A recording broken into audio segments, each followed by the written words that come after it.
Hello friends, welcome to Telugu web group platform. Friends, మనం ఏడబ్ల్యూఎస్లో what is cloud computing చూసాము, అలాగే cloud deployment models చూసాము, service models చూసాము, ఇలా బేసిక్స్ నేర్చుకున్నాం కదా. ఇక మనం నెక్స్ట్ ప్రాక్టికల్స్లోకి వెళ్ళిపోవాలి అంటే ఏడబ్ల్యూఎస్ ప్లాట్ఫామ్లో మన అకౌంట్ అనేది సెటప్ చేసుకోవాలి. ఓకే, మనం ప్రతి ఒక్కరము కూడా ఇంకా ఏడబ్ల్యూఎస్ కాదు, ఏదైనా ఒక క్లౌడ్ ప్లాట్ఫామ్లో మనం వాళ్ళ సర్వీసెస్ని యూజ్ చేసుకోవాలి అని అనుకుంటే ఖచ్చితంగా ఫస్ట్ అయితే ఒక అకౌంట్ క్రియేట్ చేసుకోవాలి కదా. రైట్, మన అకౌంట్ క్రియేట్ చేసుకుంటేనే ఆ అకౌంట్లోకి లాగిన్ అయ్యి ఆ తర్వాత వాళ్ళ యొక్క సర్వీసెస్ ఏవైతే ఉంటాయో వాటన్నిటినీ కూడా మనం యూజ్ చేసుకునేటటువంటి అవకాశం ఉంటుంది.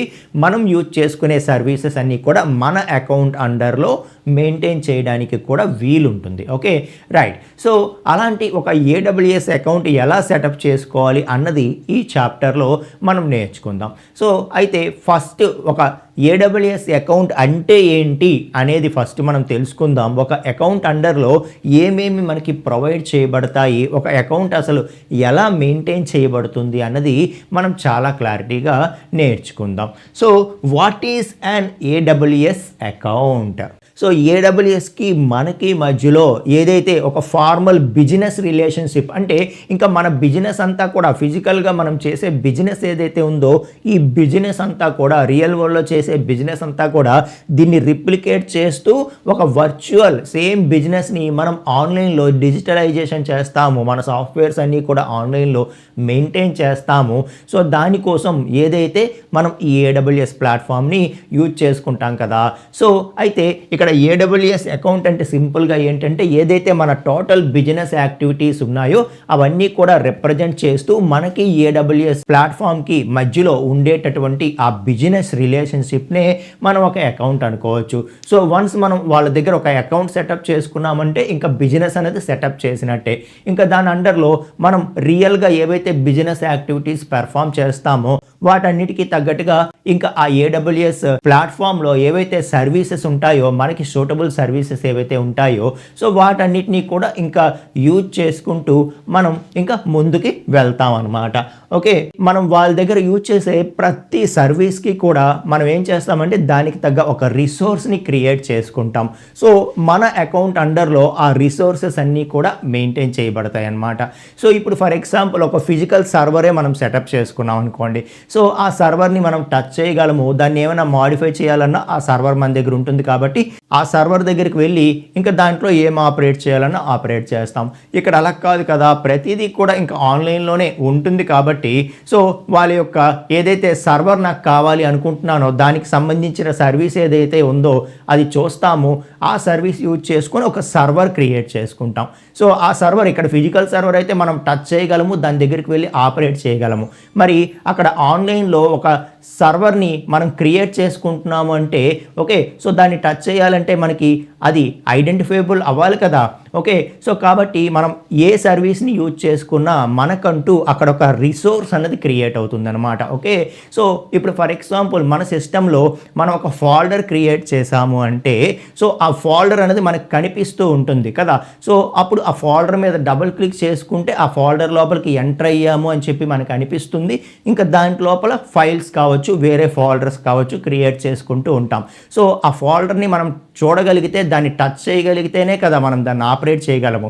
కాబట్టి దాన్ని ఏమంటాము, ఒక రిసోర్స్ అంటాం. ఏదైతే files, folders, service operating system ఏదైతే ప్రొవైడ్ చేస్తుందో మనకి ఆ సర్వీస్ యూజ్ చేసుకొని మనం న్యూ ఫోల్డర్ని క్రియేట్ చేయగానే మనకు ఫోల్డర్ కనిపిస్తుంది. ఆ ఫోల్డర్నే మనం రిసోర్స్ అంటాం. ఇక్కడ కూడా అంతే అనమాట. ఏడబ్ల్యూఎస్ రకరకాల సర్వీసెస్ని మనకి ప్రొవైడ్ చేస్తుంది.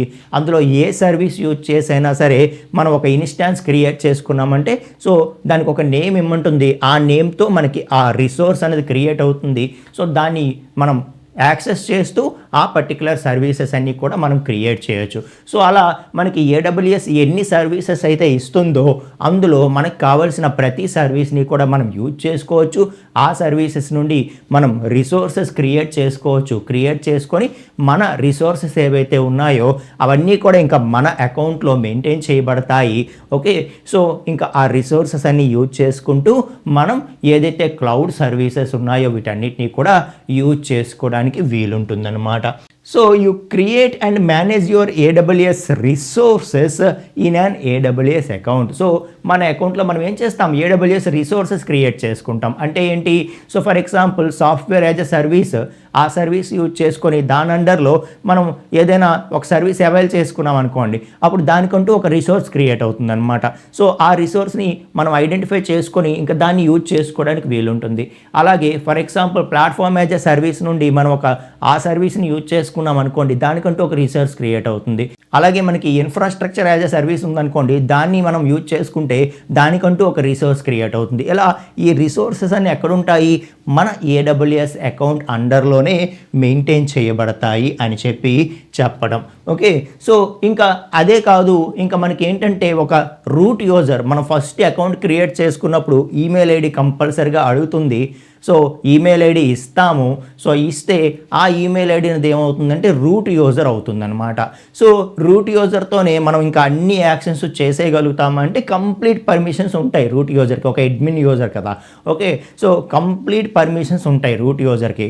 అయితే సో కేవలం రూట్ యూజర్ అకౌంట్ ఒక్కదానితోనే మనం టోటల్ ఆపరేషన్స్ పెర్ఫామ్ చేయడం అనేది నాట్ ఎట్ ఆల్ సజెస్టబుల్ అనమాట. ఓకే, సో ఎందుకంటే ఇప్పుడు ఒక అకౌంట్ క్రియేట్ చేసుకుంది ఒక కంపెనీ అంటే సేమ్ పర్సన్, ఒక సింగిల్ పర్సనే యూజ్ చేయరు, ఆ అకౌంట్ని మల్టిపుల్ పీపుల్ యూజ్ చేస్తూ ఉంటారు.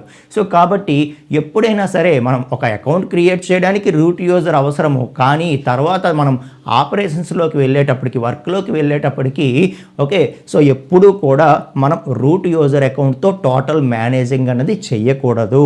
సో దానికోసం మనం ఏం చేయాలంటే యూజర్స్ని క్రియేట్ చేసుకోవాలి, డిఫరెంట్ యూజర్ అకౌంట్స్ క్రియేట్ చేసుకోవాలి. సో క్రియేట్ చేసుకొని ఒక్కొక్క యూజర్కి మనం different users, different roles create చేసుకుంటాము. ఏ యూజర్కి ఏ రోల్కి ఏ పర్మిషన్ ఇస్తాము అని చెప్పి ఈ పర్మిషన్స్ అన్నీ ఇచ్చుకుంటే మనకి సో ప్రతి యూజర్కి కూడా ఇంకా అకౌంట్ అనేది సపరేట్గా ఉంటుంది. సో ప్రతి యూజర్కి ఇవ్వాల్సిన పర్మిషన్స్ ఎవరు వాళ్ళకి ఇచ్చేస్తాము. కాబట్టి ఎవరు ఏ యాక్షన్ పెర్ఫామ్ చేయాలని మనం పర్మిషన్ ఇస్తే యాజ్ ఎ రూట్ యూజర్గా వాళ్ళు ఆ యాక్షన్స్ మాత్రమే పెర్ఫామ్ చేయగలుగుతారు. అండ్ ప్రతి దానికి కూడా ట్రాకింగ్ కూడా ఉంటుంది. ఫర్ ఎగ్జాంపుల్ అందరికీ రూట్ యూజర్ పాస్వర్డ్ ఇచ్చేసి ప్రతి ఒక్కరూ వాడండి అంటే సో ఒక ఇంపార్టెంట్ రిసోర్స్ దేన్నైనా ఎవరైనా డిలీట్ చేసేసినా మనం ఎవరిని క్వశ్చన్ చేయలేం. నేను చేయలేదు అంటే నేను చేయలేదు అని చెప్పి అక్కడ అకౌంటబిలిటీ ఉండదు కదా, సేమ్ అకౌంట్ అయితే. అదే ఏమవుతుందంటే రూట్ యూజర్ని మనం జస్ట్ అకౌంట్ క్రియేట్ చేయడానికి మెయిన్ పర్మిషన్స్ అన్నీ కూడా ఉంచుకోవడానికి మాత్రమే రూట్ యూజర్ని పెట్టుకొని సో ఆపరేషన్స్కి మాత్రం యూజర్ అకౌంట్స్ని క్రియేట్ చేసుకోవడమే సజెస్టబుల్. ఓకే, సో దానికంటూ ఐడెంటిటీ మేనేజ్మెంట్ ఉంటుంది దీనిలో. So capabilities, high level security capabilities ఉన్నాయి, మనం యూజ్ చేసుకోవడమే లేట్ అనమాట ఇంకా. Okay, right. సో ప్రతి AWS అకౌంట్కి కూడా ఒక యూనిక్ ఐడి ఉంటుంది. సో ప్రతి AWS అకౌంట్కి కూడా ఒక యూనిక్ ఐడి ఉంటుంది. సో ఏదైతే మన ఈమెయిల్ ఐడితో రూట్ యూజర్ అకౌంట్ క్రియేట్ చేసుకుంటాం కరెక్టే, దాంతోపాటు ఒక ఐడి కూడా అలాట్ అవుతుంది. ఆ యూనిక్ ఐడి అనేది సో మన అకౌంట్ని రికగ్నైజ్ చేస్తుంది అనమాట. సో కాబట్టి మన అకౌంట్ ఏదైతే ఉందో మన అకౌంట్లో మనం ఎన్ని రిసోర్సెస్ అయినా మనం క్రియేట్ చేసుకొని ఓకే, సో అది ఇంకొక యూజర్ ఎవరైతే వేరే అకౌంట్ క్రియేట్ చేసుకుంటారో వాళ్ళు మన అకౌంట్లో ఉండే దేన్ని కూడా టచ్ చేయలేరన్నమాట. సో ఒక యూజర్ అకౌంట్లో ఉండేటటువంటి రిసోర్సెస్ కావచ్చు, యూజర్స్ కావచ్చు, పర్మిషన్స్ కావచ్చు, ఇవన్నీ కూడా హైలీ సెక్యూర్డ్గా ఉంటాయి. అవి వేరే యూజర్ అకౌంట్లో ఉండేవాళ్ళు సో మన రిసోర్సెస్ని యాక్సెస్ ఎప్పటికీ చేయలేరు. మనం చెయ్యాలి అంటే మనం పర్మిషన్ ఇస్తే తప్ప వాళ్ళు మన అకౌంట్కి వచ్చి ఓకే, సో మన అకౌంట్లో ఉండే రిసోర్సెస్ని టచ్ చేయలేరు అని చెప్తున్నాను. అంత లెవెల్లో సెక్యూరిటీస్ అనేవి ప్రొవైడ్ చేయబడతాయి. ఓకే, సో మనం క్రియేట్ చేసేటటువంటి AWS అకౌంట్ ఎలా ఉంటుంది అని చెప్పి ఒక సింగిల్ పిక్చర్లో ఇక్కడ చూపించడం జరిగిందండి. ఓకే, సో ప్రతి ఒక్కరము కూడా మనం ఒక AWS అకౌంట్ క్రియేట్ చేసుకుంటాము అంటే సో దాన్ని ఒక క్లియర్ సెక్యూరిటీ బౌండరీ అనేది ఉంటుందన్నమాట. మన అకౌంట్కి సంబంధించిందంతా మన అకౌంట్లోనే మెయింటైన్ అవుతుంది. అది కూడా ఒక క్లియర్ సెక్యూరిటీ బౌండరీ అనేది ఉంటుంది. సో సెక్యూరిటీ బౌండరీ అండర్లో మనకి రిసోర్స్ కంటైనర్ ఉంటుంది. దీని అండర్లో మనం క్రియేట్ చేసే రిసోర్సెస్ అన్నీ ఉంటాయి. అలాగే ఐడెంటిటీస్ ఉంటుంది, దాని అండర్లో మనం క్రియేట్ చేసే యూజర్స్, రోల్స్ ఉంటాయి. అలాగే పాలసీస్ అండర్లో మనకి ఎవరు ఏది యూజ్ చేయాలని చెప్పి ఏదైతే పాలసీస్ క్రియేట్ చేసుకుంటామో అవన్నీ కూడా పాలసీస్ అండర్లో ఉంటాయి. సో ఇలా రిసోర్సెస్ కంటైనర్ కావచ్చు, ఐడెంటిటీస్, పాలసీస్ ఇవన్నీ కూడా సెక్యూరిటీ బౌండరీ అండర్లో సో వెరీ సెక్యూర్డ్గా ఉంటాయి. కాబట్టి సో మన ఏడబ్ల్యూఎస్ అకౌంట్లో ఉన్నవి వేరే యూజర్స్ ఉన్నారనుకోండి, వేరే అకౌంట్లో ఉండే యూజర్స్ దీని లోపలికి వచ్చి టచ్ చేయలేరు అంటిల్ అండ్ అన్లెస్ మనం పర్మిషన్ ఇస్తే తప్ప అని చెప్పి చెప్తున్నాను. సో మన రిసోర్సెస్ అన్నీ కూడా ఈ విధంగా ఉంటాయి. For example database service use చేసుకొని మనం ఒక డేటాబేస్ రిసోర్స్ క్రియేట్ చేసుకోవచ్చు. అలాగే సో మనకి స్టోరేజ్ ఏదైతే ఉంటుందో S3, okay, so S3 service use చేసుకొని ఒక రిసోర్స్ క్రియేట్ చేసుకోవచ్చు. Work mail, work docs, work spaces ఇలా ప్రతిదీ కూడా అక్కడ ఉండే సర్వీసెస్ యూజ్ చేసుకొని మనం రిసోర్సెస్ అనేవి క్రియేట్ చేసుకోవచ్చు. అవన్నీ కూడా ఈ రిసోర్సెస్ కంటైనర్ అండర్లో వెరీ సెక్యూర్డ్గా ఉంటాయి అని చెప్పి చెప్తున్నా. ఓకే, ఈ విధంగా మనకి ఏడబ్ల్యూఎస్ అకౌంట్ అనేది ఉంటుంది ఫ్రెండ్స్. సో ఇక నెక్స్ట్ క్లాస్లో మనం ఏడబ్ల్యూఎస్ అకౌంట్ ఎలా క్రియేట్ చేసుకోవాలి అనేది ప్రాక్టికల్గా నేర్చుకుందామండి. Thank you.